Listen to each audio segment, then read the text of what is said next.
నా ప్రియ జేడిఎస్ వీక్షకులకు క్రీస్తు నామమున శుభములు తెలియజేస్తున్నాను. ఈ రోజున దొంగ బోధకులకు సవాల్ విసురుతున్నాను. అనేక మంది దొంగ బోధకులు విశ్వాసుల దగ్గరికి వచ్చి నిజమైన విశ్వాసులను కూడా దేవుని నుండి, ఆయన కుమారుడైన యేసుక్రీస్తు నుండి దూరం చేస్తూ వారందరినీ కూడా నరకప్రాయునిగా చేస్తున్నారు.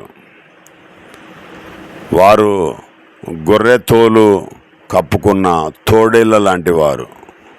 బహు జాగ్రత్తగా ఉండి మీ ఆత్మలను నరకానికి పోకుండా చూచుకొనగలరని నేను హెచ్చరిక చేస్తూ నేను ఉపదేశాన్ని ఇస్తున్నాను.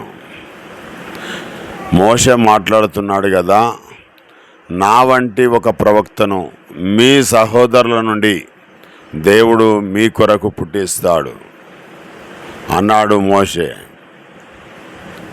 అంటే సర్వ మానవాళి రక్షణ కొరకు యూదుల నుండి దేవుడు ఒక మనుషుని ఏర్పాటు చేసుకుంటాడు. ఆయన ద్వారా సర్వ ప్రపంచాన్ని రక్షిస్తాడు దేవుడు అని చెప్తా ఉన్నాడు మోషే గారు.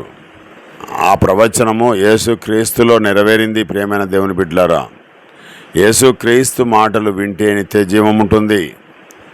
వచ్చిన యేసుక్రీస్తును దేవుడు ఏర్పాటు చేసుకున్న సేవకుడు ఈయన అని, దేవుని గొర్రెపిల్ల అని దేవుని యొక్క ఆత్మ కలిగి చెప్పాడు చివరి ప్రవక్త అయిన యోహాను, బాప్తిసమిచ్చు యోహాను.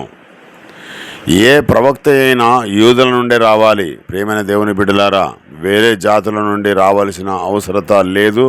అలాంటి అవకాశం దేవుడు కూడా ఎవరికి ఇవ్వలేదు.